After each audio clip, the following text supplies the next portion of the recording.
We all know that cloud computing is all about services, and service is the only thing that you get. And in fact, cloud computing offers three fundamental services.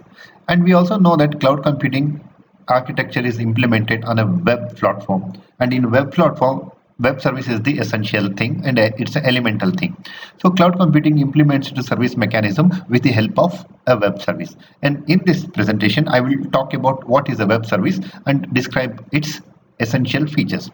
The web service is self-describing and stateless modules that perform discrete units of work and are available over the network. So whenever somebody composes and publishes a web service, it will be available over the network. It could be a LAN or it could be the internet. And each web service is supposed to do a discrete units of work. It could be one activity or a couple of activity, but it would be discrete. And an example would be like whenever you go to a Gmail or say Google search engine, it will do a searching operation for you. Similarly, when you go to your Gmail, it will do an email activity for you. So this is very discrete.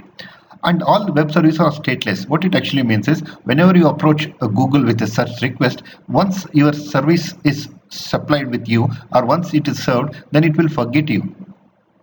And each web service is self-describing. What it means, whenever a client approaches it, it is possible to read from a web description that what this web service is all about, what it can do, what are its expectations in terms of input, and what are its outputs.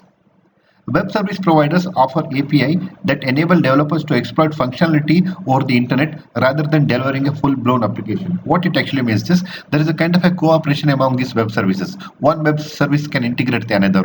For instance, it is possible that you can use the APIs provided by Facebook and Google Maps to create an application. So many a times a developer would develop an application or a service not from the scratch but with the help of these services available through APIs.